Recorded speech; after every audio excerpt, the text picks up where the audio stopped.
somos Deus, fortes, corajosos, nós seremos, pois Deus conosco está.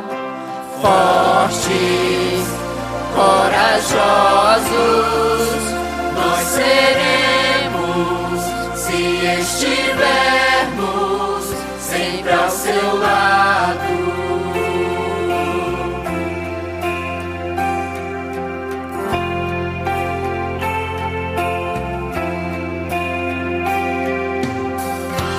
Mesmo na escuridão, nos toma pela mão. Quem irá derrotar-nos se nós estivermos com o Senhor? Fortes, corajosos, nós seremos, pois Deus conosco está. Fortes, corajosos, nós seremos, se estivermos sempre ao seu lado. Em meio à escuridão, não há o que temer, nos toma pela mão. Ninguém nos vencerá, ligados ao Senhor, vitória haverá. Não há ninguém capaz de separar-nos do seu amor, está ao nosso lado. Fortes, corajosos, nós seremos, pois Deus conosco está. Fortes, corajosos, nós seremos, se estivermos a cada instante bem seguros, sempre ao seu lado.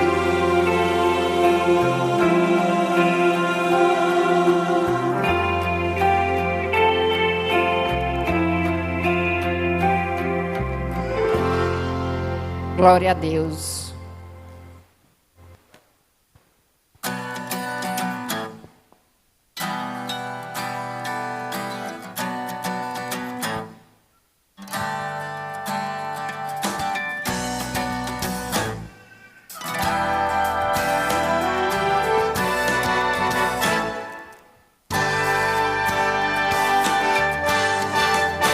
Não quero viver pensando no amanhã, eu quero ser feliz.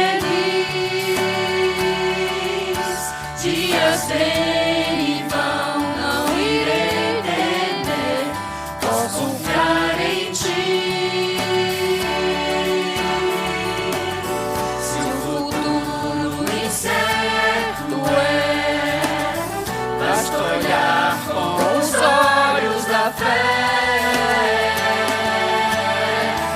e descansar nos braços do Pai.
Amém.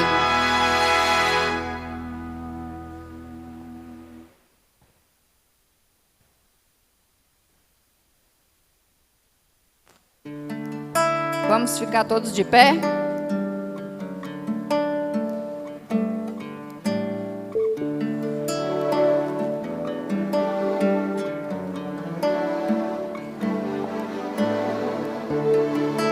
Desde quando eu era criança, ouvi falar de um Deus que abriu o mar vermelho, lutava pelos céus contra feras e gigantes, reinos e nações, e eu me encantava cantando suas canções.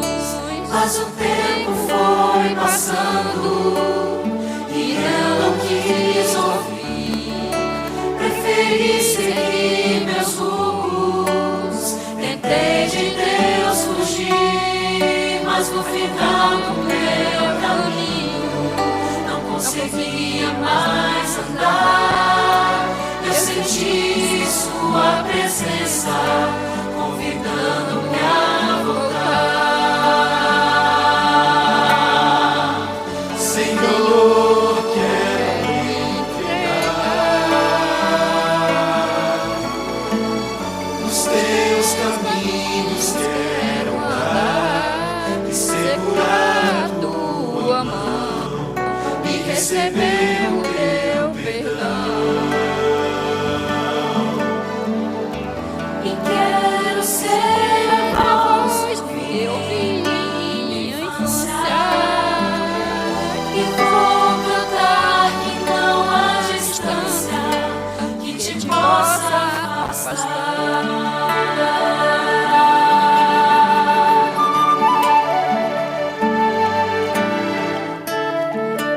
E pra quem estiver cansado, sofrer de solidão, pra tua vida fracassada, meu Deus é solução, pois deixou as suas ovelhas para ir te procurar, e se sente sua presença, porque hoje não cantar.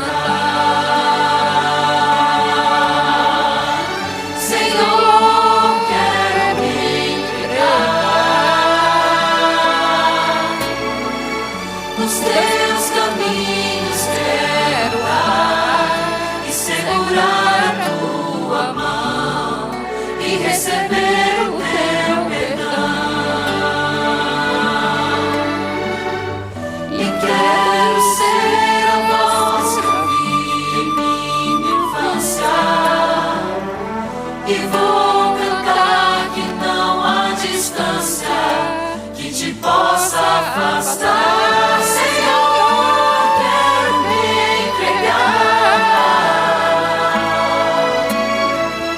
nos teus caminhos, quero andar e segurar a tua mão e receber o teu perdão.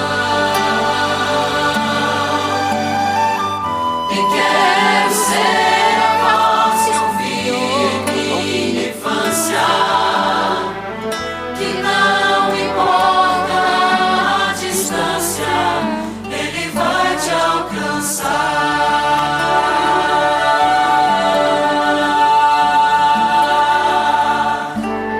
Amém. Louvado seja Deus. Eu peço a todos que fiquem de joelho para fazer mais uma oração.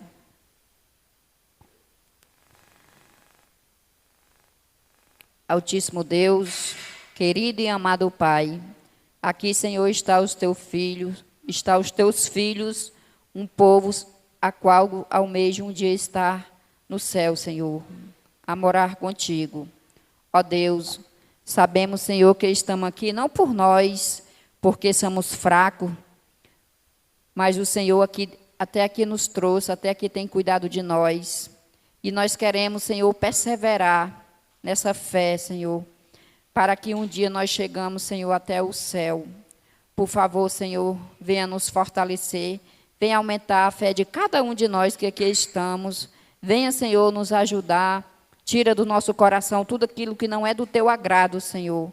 Pois sabemos, Senhor, que se tivermos com o nosso coração sujo, impuro, sabemos também que não vamos chegar às Canaãs celestiais, pois o Senhor quer um povo limpo, santo, separado. Sabemos que é muito difícil, mas também sabemos que quando buscamos ao Senhor, nós conseguimos vencer. Porque contigo, todos nós somos mais do que vencedores. Seja com todas as pessoas que aqui estão, mais uma vez eu te peço as bênçãos para os nossos irmãos, para as nossas visitas, que o Senhor abençoe a cada um e derrama o teu Espírito Santo sobre todos, e seja com o restante da programação que vai se seguir. Te peço essas bênçãos e te agradeço no nome de Jesus. Amém. Amém, igreja? Agora eu quero chamar os nossos diáconos, diaconisas, para...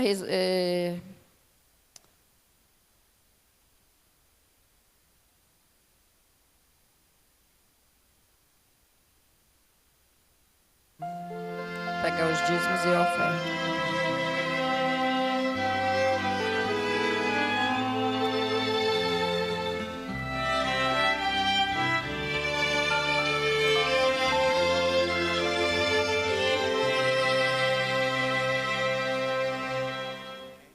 Quero ofertar,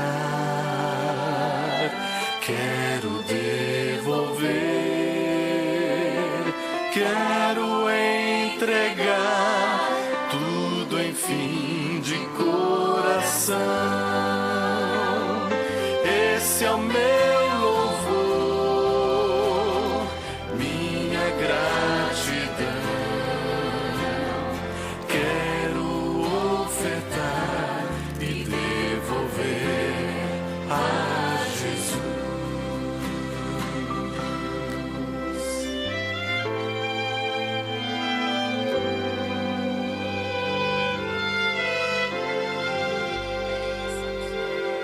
Bênção sem medida, bênçãos de amor.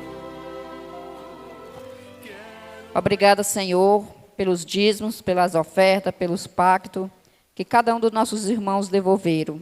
Sabemos que aqui vai para a missão, aqui vai para longe, para a pregação do Evangelho e assim abreviar a volta do Senhor. Abençoe cada um dos nossos irmãos e irmãs, visita, que o Senhor as abençoe. Os que deram, os que não deram, pois o Senhor conhece a vida de cada um. Te peço e te agradeço, no nome de Jesus. Amém.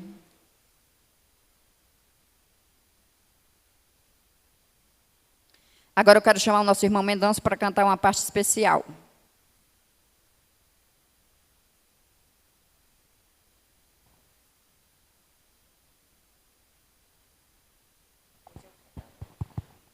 Boa noite, igreja. Louvado seja Deus desde agora e para sempre, amém? Vamos cantar junto esse louvor. Esse louvor fala de adoração. Adonai quer dizer Senhor. Louvado seja Deus desde agora e para sempre.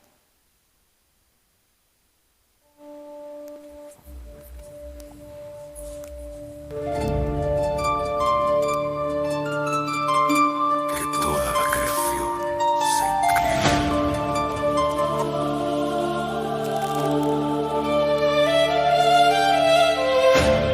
Se abre la aurora en tu presencia, como fuego sobre el altar. Tu nombre cruza las naciones y nos llama a despertar.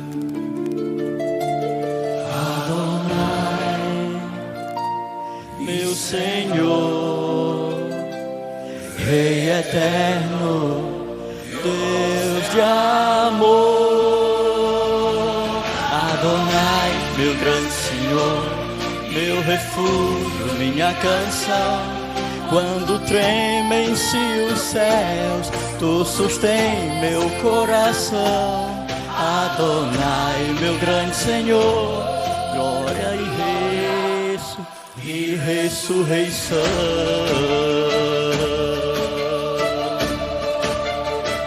Sobre el valle cae Tua glória como chuva celestial, as feridas se transformam em um rio de verdade.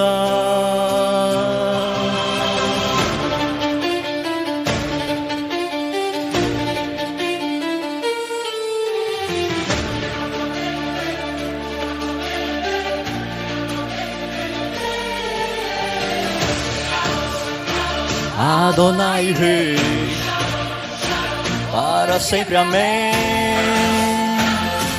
Adonai Rei, tua voz desperta na manhã, tu nos coroa com a eternidade, para sempre cantarei. Adonai, meu grande Senhor, Adonai, meu grande Senhor, meu refúgio, minha canção.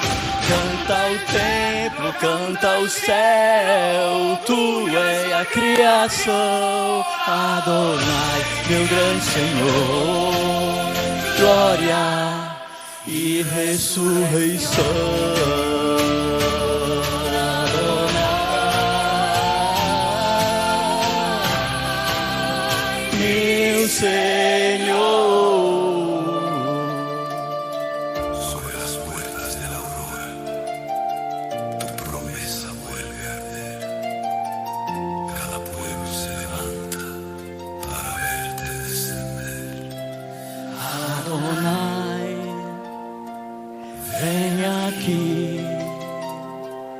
Tua presença vive em mim.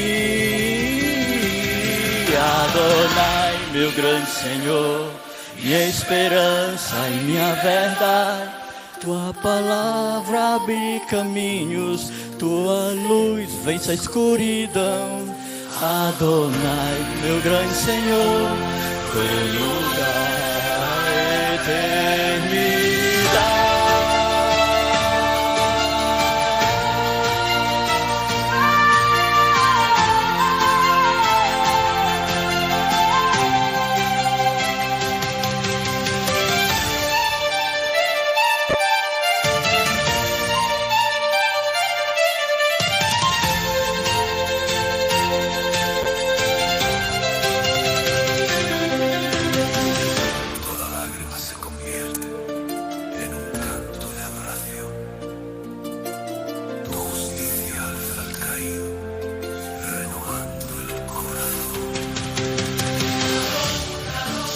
Adonai Rei, glória eterna, bendito amém.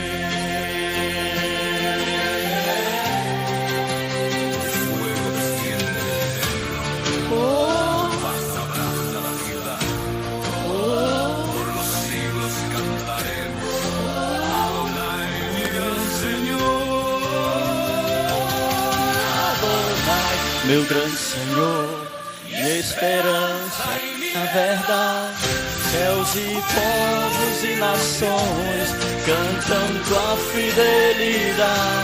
Adonai, meu grande Senhor, dono da eternidade.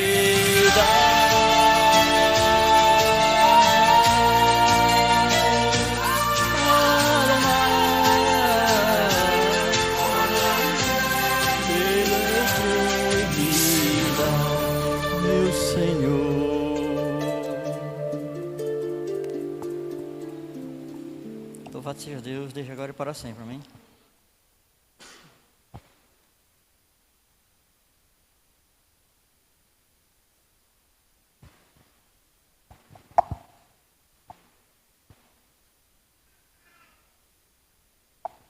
Boa noite à igreja, boa noite a todos. Convido você, nesse momento, a fechar os olhos e juntos falarmos com Deus. Santo e amado, estamos aqui, Senhor Deus, na Tua casa de oração e pedimos que o Teu Espírito Santo habite em nós. Que nessa noite as palavras aqui ditas sejam, Senhor Deus, as palavras vindas do céu. Que qualquer interferência venha a ser repreendida e que pelo Teu poder, Pai, aqui a Tua palavra venha a ser engrandecida. Que o Teu nome venha a ser adorado e que nós venhamos voltar os nossos olhos ao primeiro amor. É isso que eu te peço, Senhor. Desde já te agradeço, em nome de Jesus. Amém. Hoje a mensagem, ela vai contar a história de um profeta menor, o profeta Oséias. A mensagem ela vai ser baseada no capítulo 2 do livro de Oséias. A Bíblia, ela não foi escrita na ordem cronológica. A Bíblia, ela foi escrita não de acordo com os acontecimentos. Ela foi dividida em partes e foi unida nessas partes. Por exemplo, os primeiros 5 livros da Bíblia é o Pentateuco. O Pentateuco, os 5 primeiros livros, eles foram escritos por Moisés. Então, os 5 primeiros livros escritos por Moisés é o que dá início à Bíblia. Logo em seguida, chegam então os livros históricos, que eles vão contar a história do povo de Deus, mas esses livros históricos, eles não estão na ordem cronológica dos fatos. E, para ter uma ideia, por exemplo, o livro de Esté, Neemias e Esdras eram para estar então descritos, catalogados depois do livro de Daniel, na ordem cronológica. Mas como não é, então eles estão antes.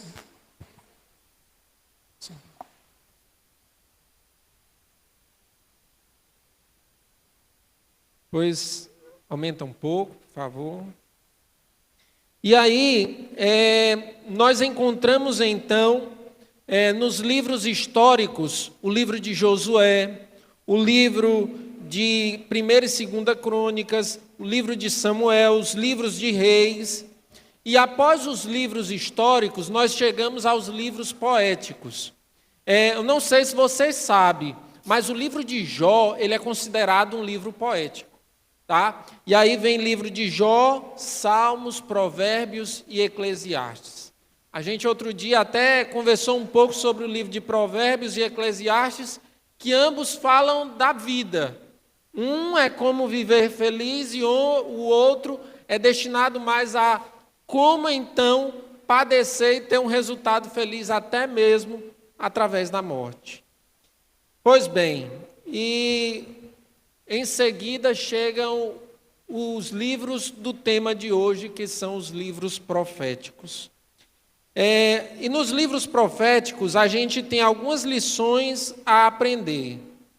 A primeira delas que nós vamos aprender é que existem mais profetas do que livros proféticos. Alguns profetas Deus levantou no meio do povo, mas esses profetas, eles não deixaram registros que foram então canonizados, que foram então colocados na Bíblia. A Bíblia, por exemplo, lá em Crônicas, 2ª Crônicas, vai falar de um profeta chamado Ido.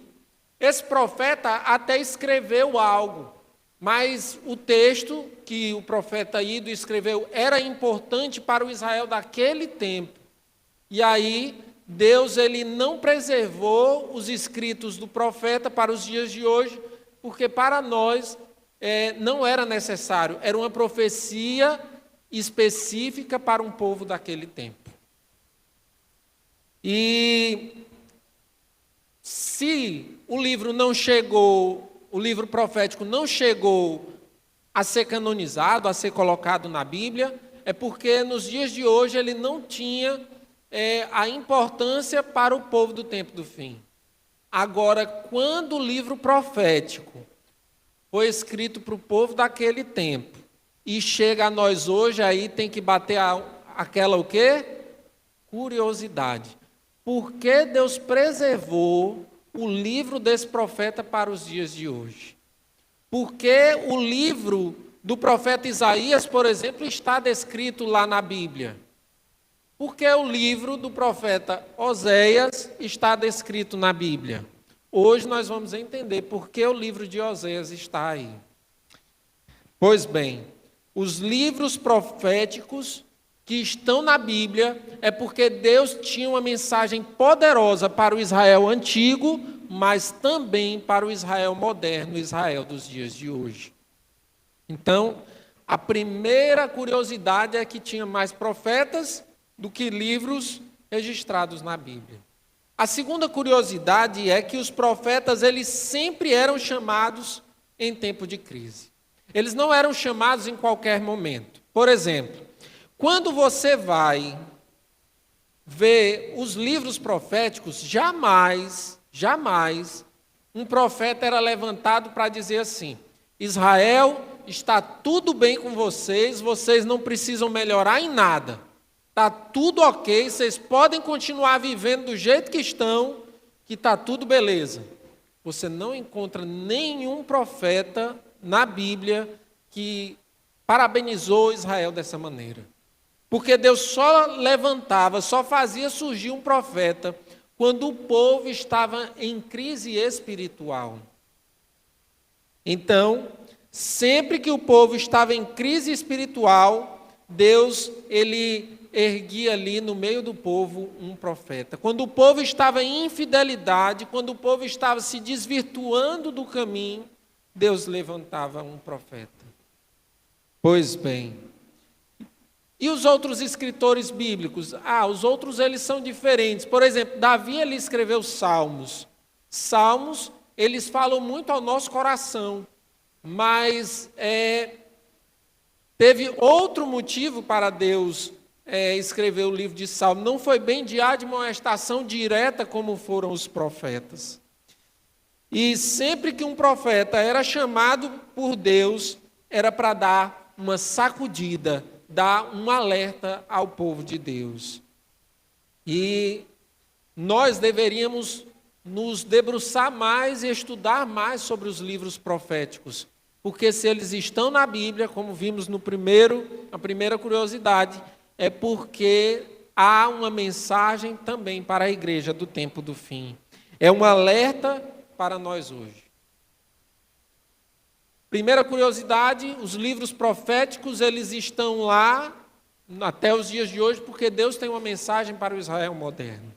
Segundo, é porque essas profecias servem para sacudir, para alertar o povo de Deus daquele tempo e para o povo de Deus dos dias de hoje. E o terceiro ponto é que Deus sempre chamava profetas para levar a mensagem com ilustrações. Por exemplo, e essas ilustrações eram às vezes bem radicais. Por exemplo, Jeremias, Deus ele manda que Jeremias compre um terreno. E durante essa compra, Jeremias já vinha profetizando que a Babilônia ia invadir Judá. Olha, Jerusalém será invadida. E aí, de repente, Jeremias é mandado por Deus a comprar um terreno. E aí as pessoas ficam: por que você está comprando um terreno em uma área que vai ser invadida? E aí a mensagem de Deus era: porque Deus voltará seus olhos para Jerusalém. Jerusalém será invadida, tomada por Babilônia, mas o Senhor não esquecerá do seu povo e eles retornarão para cá. Deus voltará a abençoar esta terra. Era a mensagem de Deus. Por exemplo, em outro momento, Deus manda o profeta comprar um cinto de linho. Um cinto de linho, esse cinto de linho era como se fosse a roupa de baixo, como se fosse a cueca daquele tempo. E aí Deus manda o profeta comprar, e aí o profeta compra e ele diz: olha, vai em determinado lugar, enterra lá perto do rio essa cueca de linho. E aí o profeta foi lá e enterrou. E quando o tempo passou, e aí Deus disse: agora vá lá e desenterre. E aí quando ele desenterrou, o tecido estava todo apodrecido. E aí Deus queria dizer o quê? Que ele faria assim, apodreceria a soberba de Israel. Porque Israel achava que por ser o povo de Deus, eles podiam tudo. Outro profeta foi Ezequiel.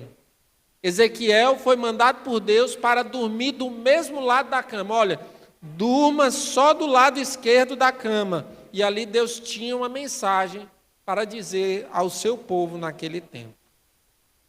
Mas de todos os profetas, nenhum teve uma ilustração tão forte quanto Oséias. Nenhum deles. O chamado de Deus para Oséias foi tão forte porque o povo estava vivendo em uma profunda idolatria. O povo havia se desviado de maneira tão profunda que Deus chamou Oséias e disse assim: Oséias, você vai agora pegar uma mulher adúltera e casar-se com ela. Olha só a ordem de Deus. E aí essa mulher infiel que você vai casar com ela, vai representar o meu povo, e você, Oséias, vai representar a mim. E sabe, irmãos, Deus ele queria revelar ao povo a sua mensagem de que o povo havia quebrado a aliança que havia feito com ele. Oséias, ele casou com uma mulher infiel para Deus revelar ao povo o seguinte: olha, Israel tem uma aliança comigo, diz o Senhor. Mas Israel quebrou essa aliança. Israel rompeu comigo. E eu quero então revelar o tamanho da infidelidade de Israel para comigo através da tua história, ó Oséias. Sabe? E às vezes a gente, quando lê, e se lê de maneira superficial, se a gente não lê de maneira profunda, a gente não vai entender o que Deus quer dizer ali. Porque a aliança para nós, para a nossa cultura, é uma coisa. Mas para a cultura daquele tempo, a aliança é outra coisa. O que é a aliança para nós? A aliança para nós é quando nós casamos, nós pegamos isso aqui, ó. Isso aqui, nós chamamos isso aqui de quê? Aliança. Mas, biblicamente, isso aqui não é aliança. Isso. A aliança com Deus é aquele voto, a aliança do casamento é aquele voto que a gente faz quando vai, então, aqui no Brasil é exigido um documento, né, que é o chamado casamento civil. Quando eu cheguei lá, há uns 8 anos atrás, com a Camila, no cartório, e aí eu cheguei, e aí eu disse assim: olha, eu prometo ser fiel a você na saúde e na doença, durante todo o tempo, até que a morte separe. Isso é aliança. E aí, aquela aliança, aquele voto que eu fiz de casamento com ela, é a aliança que eu tenho com Camila. E com Deus, como é o voto de aliança do povo de Deus para com Ele? Deus, Ele prometeu que salvaria o povo, e o povo, em contrapartida, teria que ser fiel a Ele. O problema é que o povo estava sendo o quê? Infiel. E eu quero dizer para você nessa noite, se você já foi batizado nas águas, você também fez uma aliança com Deus. Você fez voto à Bíblia, aquele voto que os desbravadores, que o aventureiro faz, o voto à Bíblia, aquilo ali é um lembrete para você e para mim, para os pequenos que já foram batizados, para aqueles que ainda serão batizados, de que a nossa única regra de fé e prática é o quê? A palavra de Deus. A igreja de Deus, ela não pode ser determinada por critérios culturais ou pessoais. Por isso que a igreja ela não tem a cara de A ou B. A igreja ela tem que ser o reflexo inteiro de quem? De Jesus. Olhar com os olhos de Cristo, falar como Jesus falava, e aí enxergar, então as pessoas irão enxergar Deus através de nós. Sabe, irmãos? E então, quando nós conhecemos a Jesus, nós fizemos uma aliança com Ele e nós fazemos voto de entregar a metade da nossa vida a Jesus. É assim quando a gente vai para o batismo? Não. A gente, quando vai ser batizado, a gente diz assim: olha, Senhor, eu vou te entregar apenas um dia da semana. É assim? a gente faz votos para entregar a Deus o que? A vida inteira. Então, quando nós entregamos a vida inteira a Deus, aqui na igreja, a gente costuma ter um documento. Esse documento, ele é apenas para representar, para poder demonstrar de maneira oficial de que você fez essa entrega. Se algum dia você disser assim, olha, eu me batizei, mas eu nem lembro o que foi que aconteceu no meu batismo, aí vai ter aquela sua ficha batismal, é entregado o certificado batismal, para lhe lembrar que um dia você desceu as águas e se entregou por inteiro a Jesus. E sabe, irmãos, o livro de Oséias gira todo em torno disso. Alguém, ou seja, o povo de Deus, o povo de Judá, os judeus, fizeram aliança com Deus e eles quebraram essa aliança sendo infiéis. E o mais importante na história da mulher de Oséias é que não só Oséias sofria pelas traições dela, ela também sofria pela sua própria infidelidade. Os filhos de Oséias também sofriam por causa da infidelidade da mãe. Sabe, irmãos, uma pessoa infiel, ela não sofre sozinha. Uma pessoa infiel, ela faz as pessoas ao seu redor sofrer. Ela é amarga. Ela não tem, então, as características que Cristo tem. E sabe, no capítulo 2 do livro de Oséias, você já está nele? A mulher de Oséias, no capítulo 2, já havia traído ele. A mulher de Oséias já havia, então, o desmoralizado. Você já imaginou você pegar um presente, você dá o presente para sua esposa, e aí você, passeando pela cidade, olha na casa de um rapaz, e o presente que você deu para sua esposa, ela deu para o rapaz para agradar ele. Olha o tamanho da vergonha que Oséias passava. Sabe, irmãos, no capítulo 2, a mulher de Oséias decide voltar para o marido. Mas ela não decide voltar, não é porque ela se arrependeu, não é porque ela se tocou que o amor da vida dela é Oséias. E aí no verso 7, olha só o que aqui diz Oséias 2:7. Diz assim, ó. Ela, acharam? Ela irá atrás dos seus amantes, mas não os alcançará, e buscá-los-á, mas não os achará. Então dirá, ir-me-ei e tornar-me-ei a meu primeiro marido, porque melhor me ia então do que agora. Por que ela está voltando para Oséias? Não é porque ela amava Oséias, não é porque ela se arrependeu dos seus erros, é porque aqueles a quem ela procurava já não estavam mais dando nem bola para ela. Os homens os quais a esposa de Oséias procurava já estavam rejeitando ela. Por mais que ela tentasse agradá-los, eles já não queriam mais saber da esposa de Oséias. E aí entra o verso 8, é um chamado para Israel, ilustrado aqui pela mulher de Oséias para que Israel voltasse. Aí o verso 8 diz, ela, pois, não reconhece que eu lhe dei o trigo e o vinho e o azeite, e lhe multipliquei a prata e o ouro, que eles usaram para quem? Para Baal. É triste isso. Você já imaginou? A mulher de Oséias pegava tudo o que tinha e distribuía para os amantes.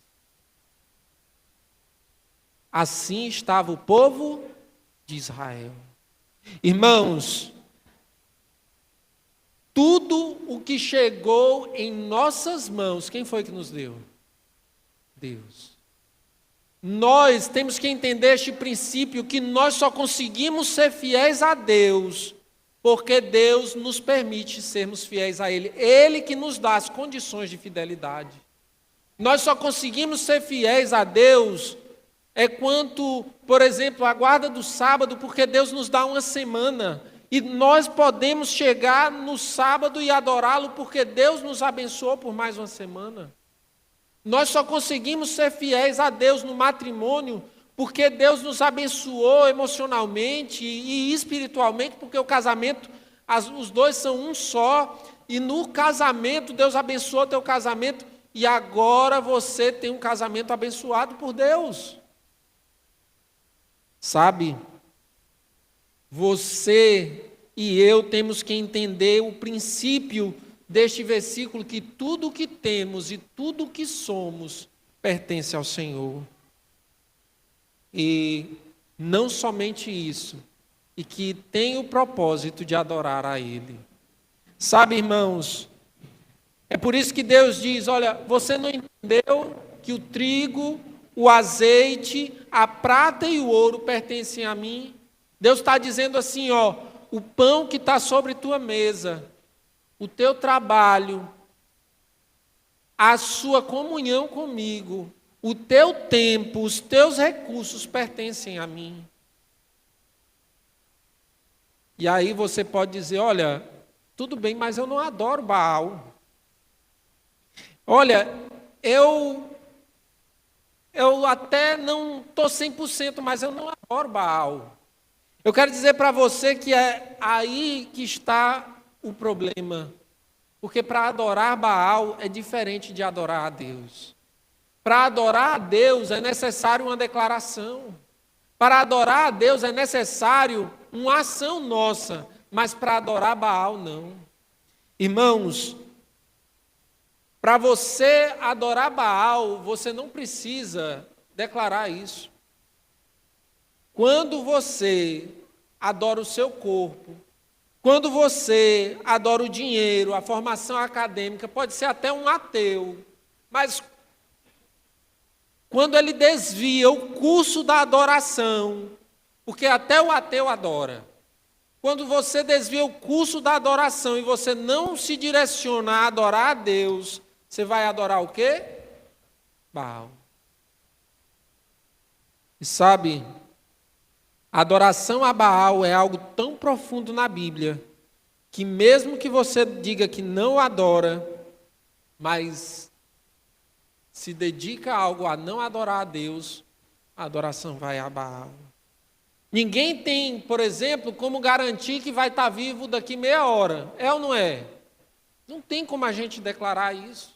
A gente pode até fazer planos de próximo mês, fazer uma viagem, mas a gente não pode ter certeza, 100% da certeza que vai dar certo. Porque nós não temos tempo, quem tem tempo é Deus. Deus é que nos concede tempo para podermos então chegar até onde nós chegamos. Porque o tempo pertence a Deus. E quando nós não usamos o tempo para adorar a Deus, nós então fazemos o quê? Estamos dedicando a Baal.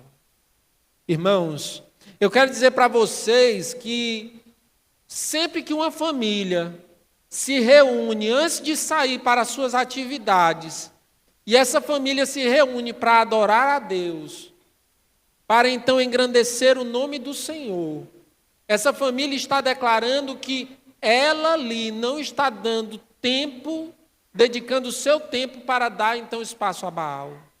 Quando a família se reúne para ter o culto familiar, antes de iniciar as atividades do dia, ela está declarando que o tempo que Deus deu, ela está dedicando ao Deus de Israel. Quando nós saímos de casa e não fazemos o culto familiar, sabe o que é que nós estamos declarando? Que nós estamos usando o nosso tempo, as nossas preocupações, o nosso esforço para nós mesmos, para o nosso trabalho, para aquilo que está ocupando o lugar de Deus. E tudo que ocupa o lugar do Senhor torna-se o quê, segundo a Bíblia aqui, na história? Baal. Conselho sobre mordomia, página 22, diz assim: há apenas 2 lugares no universo onde podemos colocar nossos tesouros. Quantos lugares? 2. no celeiro de Deus ou no de Satanás. E tudo que não é dedicado ao serviço de Deus é contado no lado de Satanás. E quando você e eu não estamos usando o que deveria ser usado para adorar a Deus, inevitavelmente estamos utilizando para adorar o inimigo. E sabe o que é o pior? Nós estamos falhando no óbvio, no mais fácil. Irmãos, pense assim. Imagina uma pessoa que acordou, amanheceu o dia e correu para as atividades. Foi para o trabalho, passou o dia todinho, não buscou a presença do Senhor. E aí quando foi no fim do dia, ele foi e contou uma mentira, pecou. Aonde ele pecou de verdade? Ele pecou lá no início do dia, quando ele não buscou ao Senhor de maneira profunda. Sabe, irmãos, uma vez, Billy Graham, ele foi questionado, se eu não me engano foi Billy Graham, eu acho que foi ele mesmo. Se não foi, mas foi um dos grandes pregadores do século passado. Ele foi questionado, o repórter queria pegar ele em alguma falha. Não tem aqueles repórteres que querem constranger o entrevistado? E aí o repórter quis, então, constranger ele e diz assim: me diga um pecado seu, que se você cometer, você se sente muito mal. E aí ele, diante dos holofotes, ele vai então e declara: o pecado que eu tenho medo de cometer é iniciar o dia sem ir à presença do Senhor. Você já imaginou?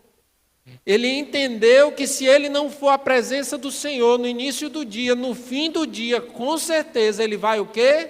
Cair. Irmãos, nós temos que entender que Deus, através da história de Oséias, está nos ensinando que nós temos que glorificar a Ele, nós temos que usar os recursos que temos, o tempo que temos, a vida que temos para adorá-lo. E sabe, nós não podemos sair de casa sem orar. Nós não podemos sair de casa sem ler a Bíblia. Nós não podemos deixar a nossa família sair de casa sem o culto familiar. Ellen White, uma vez, ela fez uma forte declaração dizendo assim: é melhor se hospedar em locais simples e com pouco conforto, mas que adore a Deus, do que sair para onde não se busca a presença do Senhor. O Lar Adventista, capítulo 19. Por que ela disse isso? Ellen White, ela disse isso porque ela sabia que era perigoso estar em um lar onde eles não fazem o culto familiar. E eu tenho uma pergunta para você nessa noite. O teu lar tem sido um lugar perigoso ou um lugar de segurança? E aí alguém vai e diz assim: olha, mas eu guardo o sábado, eu tenho funções na igreja. Mas Deus, Ele está dizendo para você e para mim que se nosso tempo não é dedicado a Ele, nós estamos falhando e adorando Baal. O meu corpo e o seu corpo, ele é templo do Espírito Santo, ele pertence a Deus. Você sabia que nós não podemos usar nosso corpo da maneira que queríamos, tratar do jeito que queríamos? O nosso corpo, ele não deve ser alimentado de qualquer jeito. Nós temos que cuidar do nosso corpo, nos alimentar bem, dormir com qualidade, nos exercitar. Nós temos que usar o nosso corpo para adorar a Deus. Porque, olha, se você e eu não cuidarmos do nosso corpo, uma vez eu ouvi a frase de um irmão e entendi que essa frase é verdadeira: quem está doente só pensa em ficar bom. Porque quando a pessoa ela está frágil fisicamente, mentalmente, não tem como a amplitude do Espírito Santo lhe usar. Sabe, irmãos, nós deveríamos aplicar os nossos recursos de maneira a glorificar a Deus. Talvez Você acha que o melhor para o teu filho, para a tua filha, seja dar um celular da melhor geração. Mas quem sabe, ele não está precisando de uma Bíblia para a idade dele. Uma Bíblia ilustrada, bonita, que chame a atenção. Recursos, livros de qualidade que levem ele à palavra de Deus, que levem ele a compreender o mundo, a entender as situações da vida, em vez de um celular. Quando uma pessoa decide não ser fiel a Deus, ela se desvia e adora Baal, inevitavelmente. E adorar você mesmo, adorar Baal e adorar o inimigo, aqui está nos declarando que é tudo a mesma coisa. Só há 2 lugares que você pode colocar os seus tesouros: ou no celeiro de Deus, ou no celeiro do inimigo. Ouvi um testemunho de um jovem que a família dele, a mãe, o pai e o irmão não eram da igreja. E ele sofria muito por isso. E a história diz que um dia a mãe dele ligou para ele e disse assim: filho, eu tô tendo contato em um grupo, eu estou me encontrando com um grupo que lida com magia. E aí esse jovem ficou mais triste ainda, porque além de estarem distante de Deus, ela estava indo para um lugar que diretamente lidava com o poder do inimigo. E um dia ele vai então visitar a mãe, e a mãe então disse assim: olha, você sabe, filho, por que é que eu vou nesse lugar de magia? Porque lá eles me falam do que vai acontecer no futuro. E um dia, enquanto ele estava lá, ela contou 3 experiências para ele.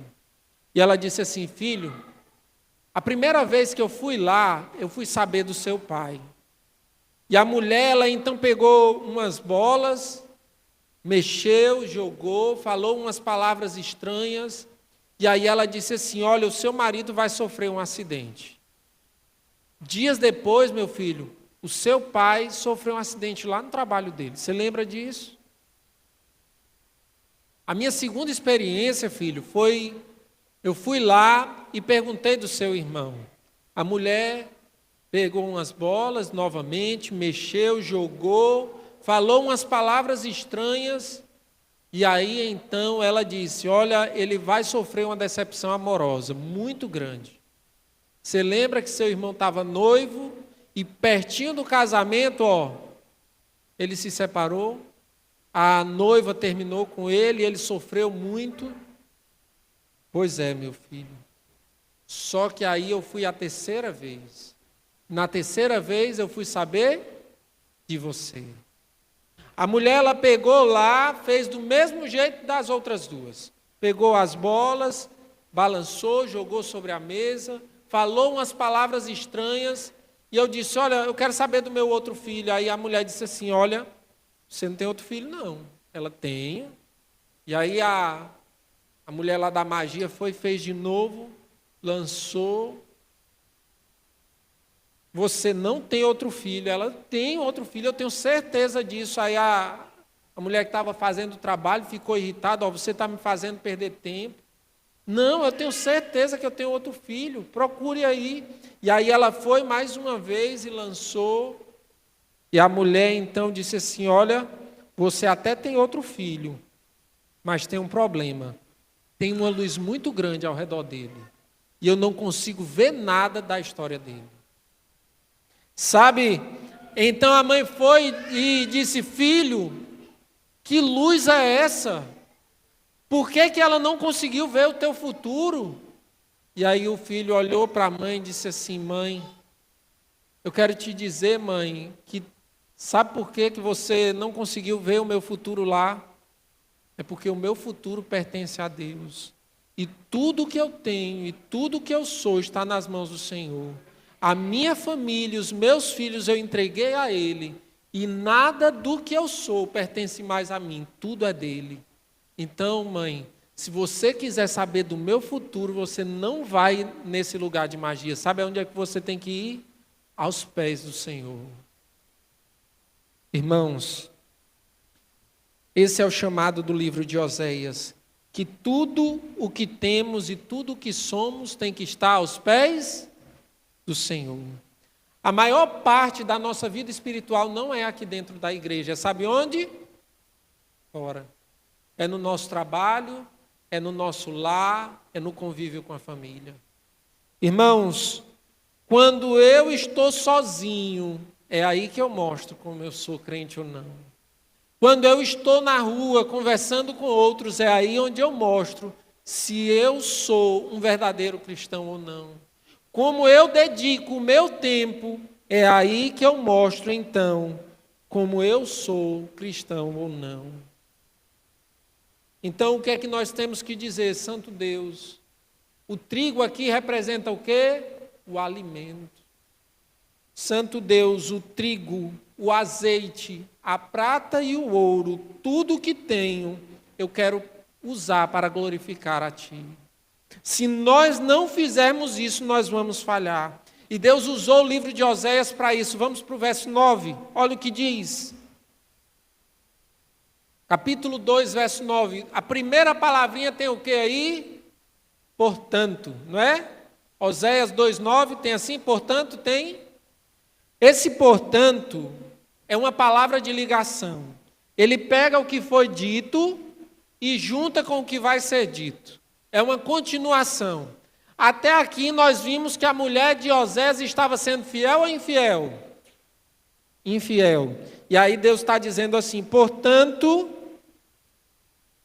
tornar-me-ei e reterei a seu tempo o meu trigo e o meu vinho, e arrebatarei a minha lã e o meu linho, que lhe deviam cobrir a nudez. Verso 10. Agora descobrirei as tuas vergonhas aos olhos dos teus amantes, e ninguém a livrará da minha mão. Farei cessar todo o teu gozo, as suas festas de lua nova, os seus sábados e todas as suas solenidades. Verso 12. Devastarei a sua vide e a sua figueira, de que ela diz, esta é a paga que me deram os meus amantes. Eu, pois, farei delas um bosque, e as bestas feras do campo as devorarão. Verso 13. Castigá-la-ei pelos dias dos Baalins, nos quais lhes queimou incenso, e se adornou com as suas arrecadas e com as suas joias, e andou atrás de seus amantes, mas de mim se esqueceu, diz o Senhor. O que é que Deus está dizendo aqui? Que agora viria o quê? O castigo.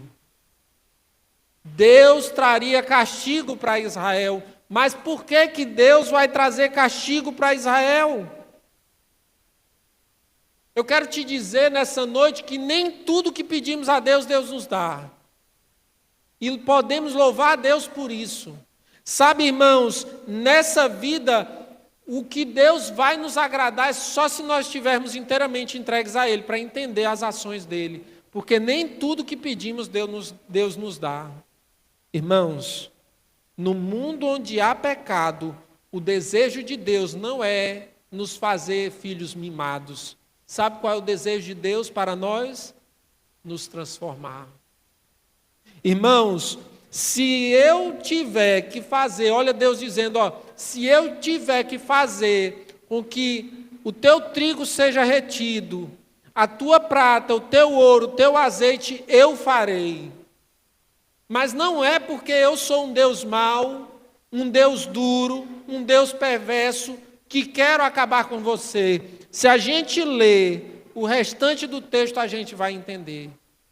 C.S. Lewis, ele uma vez escreveu dizendo assim, Deus às vezes, como única maneira de nos fazer ouvir a voz dele, usa o megafone da dor. Sabe, irmãos, e sabe o que é que o livro de Oséias vai dizer? Vai dizer que Deus reterá, mas não é porque Ele é um Deus irado. Nós iremos até o deserto, Ele diz que vai levar para o deserto, para sofrer lá, mas não é simplesmente para nos castigar, quando estamos desviados. Uma vez teve a lição da escola sabatina, E veio uma pergunta bem pertinente, diante do sofrimento, mais ou menos assim: de que maneira você se comportaria? E aí eu fui de maneira mais direta para poder extrair resposta dos jovens, e eu disse assim, mais ou menos assim: se morresse uma pessoa que você ama muito, como você se comportaria? Como seria o seu comportamento? E aí vem duas respostas bem óbvias. A primeira delas é que nós nos frustraríamos com Deus, e então, nos desgostando de Deus, nos revoltaríamos contra Ele e diríamos assim: olha, eu não quero mais saber desse Deus porque eu estou passando por isso. A segunda resposta seria: aconteceu essa desgraça em minha vida, mas eu vou agora me consagrar como nunca me consagrei antes. Eu vou adorar a Deus como nunca adorei antes. Eu vou pregar a palavra dEle para que Ele volte o quanto antes. Porque essa pessoa que partiu, eu quero reencontrá-la o mais breve possível. Eu quero que Jesus volte logo. E aí, a pergunta que eu faço: qual seria a sua resposta? Será que seria a primeira ou a segunda? Será que a segunda resposta agradaria a Deus? Irmãos,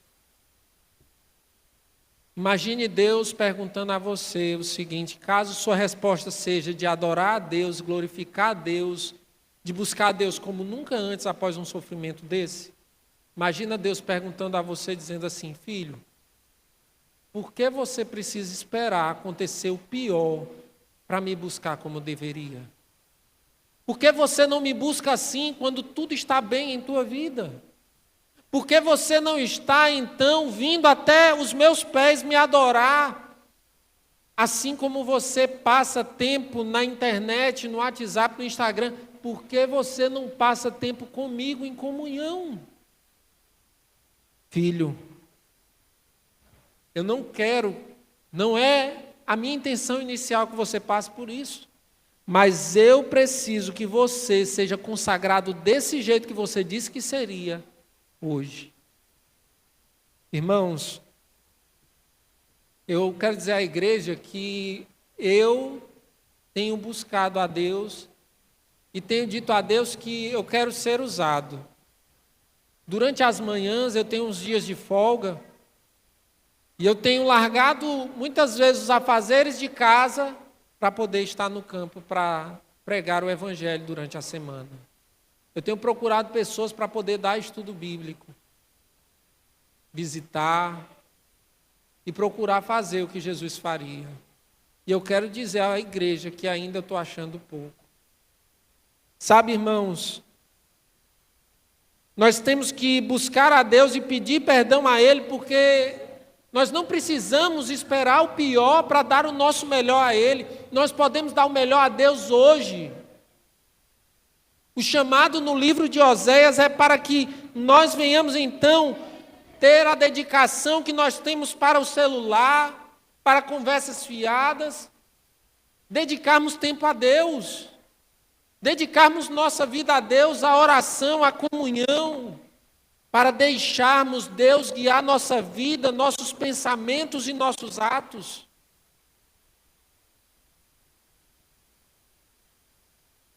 E por que é que Deus então diz que vai levar ao deserto? Vai tirar a prata, o ouro, o trigo, o azeite. Por quê? Vá para o verso 14. Que palavra aparece aí mais uma vez? Portanto. E aí diz assim: por quê? Olha, eu vou lhe levar para o deserto. Portanto, eis que eu atrairei e a levarei para o deserto. Mas para quê? Apenas para sofrer? Para fazer mal? Diz o texto: e lhe falarei ao coração. Deus está dizendo: olha, sabe por que eu vou arrebatar a sua lã, o seu trigo, o seu azeite, o ouro e a prata? Não é simplesmente para que você sofra, é para falar ao seu coração. Sabe, irmãos, ele está dizendo, olha, a sua alegria vai acabar, a sua videira, a sua figueira vai secar, mas não é para o teu mal, é para que você possa ouvir a minha voz. Eu estou falando com alguém essa noite que não está ouvindo a voz de Deus em constância, tem se esquecido da palavra de Deus e tem buscado fazer as coisas do próprio jeito. Eu quero lhe dizer nessa noite que Deus, Ele quer falar ao teu coração, mas você tem que se permitir ouvir. Você quer ter uma mente destruída, sem concentração, fique viciado naqueles vídeos curtos do Reels, do TikTok. Qual é o nome daquele outro? Quai, é? Quai. Não se concentra. Eu tiro por mim. Teve um tempo que eu estava nesses vídeos e eu voltei-me a estudar, não conseguia estudar, compreender, e eu disse assim, não, está errado.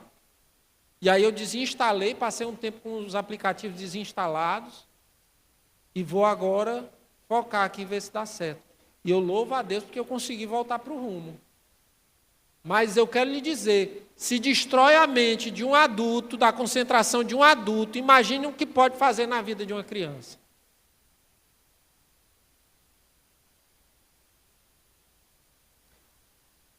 Pois bem, Deus vai levar ao deserto para quê? Para falar. E há duas maneiras de aprender: a do tolo e a do sábio. O sábio aprende o seguinte: ele vê alguém errando, e o que é que ele vai fazer? Esse errou, por esse caminho eu já não vou por ele, eu vou pelo outro. Esse aí deu errado. O tolo, o que é que o tolo diz? Caiu aí, porque ele é ruim. Eu me garanto, e aí vai pelo mesmo caminho e cai. O livro de Oséias não é para qualquer um não, irmãos. O livro de Oséias é para os sábios. Para aquele que quer ser fiel. Porque Deus talvez tenha que nos levar para o deserto? Verso 15, diz assim, estou terminando. E lhe darei as suas vinhas dali. Dali de onde? Aonde é que Deus vai dar as vinhas de volta? Do deserto. E diz assim, e o vale de Jacó por porta da esperança. Você sabe o que é o vale de Jacó? Se você só ler, vai passar batido. Vale de Jacó era uma expressão utilizada para significar o vale dos problemas. Quando você for ao deserto, você vai encontrar o vale dos problemas, mas lá no vale dos problemas, Deus diz, eu darei lá no vale dos problemas a você a porta da esperança. É isso que o texto está dizendo a nós nessa noite. Olha, eu vou transformar o teu vale de problemas na solução deles, porque eu sou o Senhor, assim ele diz. E ele diz, olha, isso está acontecendo, não é porque eu quero te ver sofrer, é porque eu quero salvar você. E o que precisar fazer para te salvar, eu farei, assim diz o Senhor. Saiba que Deus, Ele está nos declarando essa noite que se o teu casamento está em conflito, o problema não é tua esposa, o problema não é o teu esposo, o problema é porque Deus não está nesse casamento. Se você está vivendo uma situação em que os teus conflitos no trabalho, os teus conflitos no teu lar, na tua família estão acontecendo, o problema sabe o que é? É porque está faltando a presença de Deus nele. E quem pode trazer essa presença de Deus na tua casa, no teu lar, no teu convívio, sabe quem é? Você. E a única maneira de Deus conseguir fazer isso é tirar você do caminho errado e levar você até o deserto. E porque Deus faz isso, continuando o verso 15, diz, e ali cantará como nos dias da sua mocidade e como no dia em que subiu da terra do Egito. O que é que esse texto está dizendo para você? Sabe aquele dia que você se encontrou com Jesus e você entregou sua vida a Ele? Que você se molhou nas águas e que você saiu? Irmãos, quando a gente sai das águas, dá vontade de falar de Jesus para quanta gente? Para todo mundo. Quando a gente sai das águas, a gente sente o desejo de pregar de Jesus para toda pessoa que a gente encontra. E aqui ele está dizendo, olha, o Senhor está dizendo assim, sabe aquele primeiro amor, quando você saiu do Egito, da escravidão do pecado e veio até mim, diz o Senhor, eu quero que você volte a ser aquela pessoa dedicada a mim.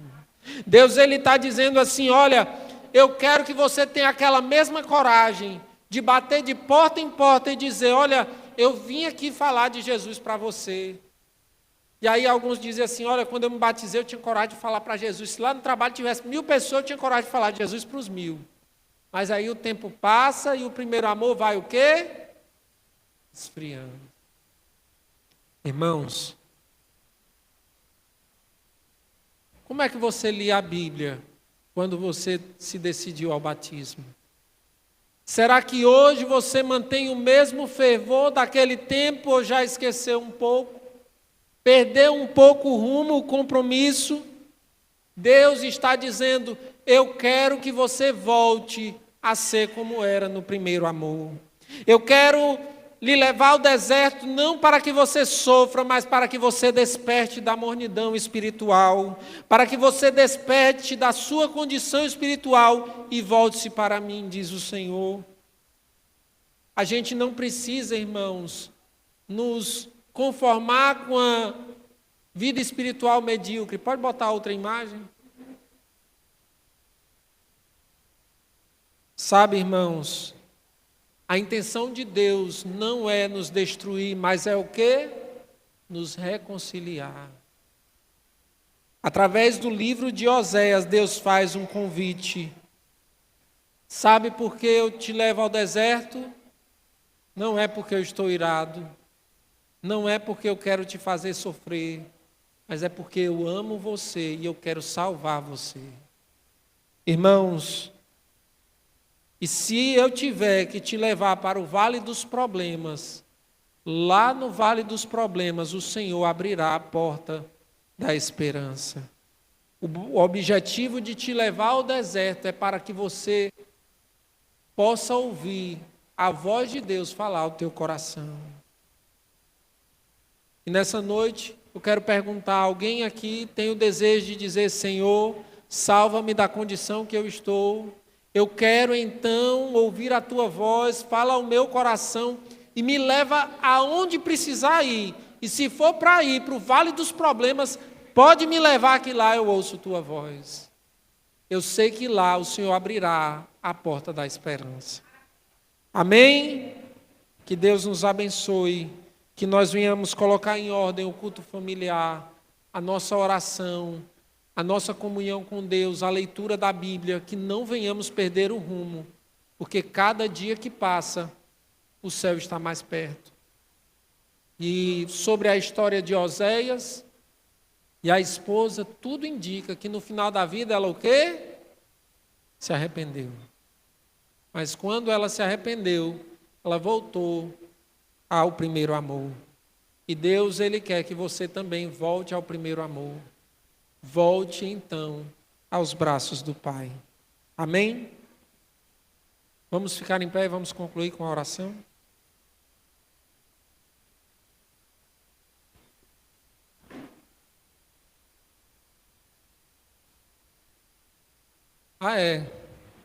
Queria convidar aqui essa moça bonita, vem cá. Olha, eu não estou diminuindo ninguém, mas a mais bela da igreja é ela. Viu? Ela hoje está de aniversário, tá? Foi uma luta, viu, hoje, do início ao fim, viu? Mas que Deus continue lhe usando. Esse ano você abraçou muitos desafios e está sendo muito usada por Deus, não só aqui na igreja, mas também em casa. E eu louvo a Deus pela esposa que tem, viu? aniversário é seu, mas sempre eu digo, o presente quem ganha sou eu. Cada ano que passa, ela se refina mais como esposa, como uma mulher de Deus. Eu louvo a Deus por isso. Vamos orar? Santo e amado Deus, graças te dou, Senhor Deus, porque a história de Oséias é uma história de amor, Pai. Que o Senhor, por diversas vezes, tentando resgatar o povo, mas o povo indo para o lado errado. Então, Senhor Deus, o Senhor leva o povo ao deserto, a situações difíceis. Pai, talvez nessa noite eu esteja falando para alguém que está passando pelo vale de Jacó, passando pelo deserto, passando pela dificuldade, Pai. Pode ser na vida financeira, no casamento, pode ser espiritualmente. Mas, Pai, o Senhor lá do deserto abrirá a porta da esperança. Mas que essa pessoa, antes de passar pela porta da esperança, ela venha ouvir a Tua voz e entender, Senhor Deus, a Tua vontade na vida dela. Meu Deus, meu Pai, eu louvo a Ti, Senhor Deus, por mais um ano de vida da Camila. Que ela, Senhor Deus, continue crescendo espiritualmente, sendo usada de maneira poderosa, não só aqui na igreja, mas também em meu lar. Ela tem sido uma mulher forte e tem levado, Senhor Deus, o Teu amor no trabalho, em casa, no convívio com as pessoas próximas, e que ela continue sendo assim, Pai. Que naquilo que for necessário o Senhor a transforme. Por favor, abençoa o nosso lar com o Teu presente maravilhoso, a Tua companhia, Pai, e faz em nós a Tua vontade. Entregamos nosso plano em Tuas mãos e que o Senhor, então, responda conforme o Teu querer, no Teu tempo, em nome de Jesus. Amém. Amém. Que Deus abençoe a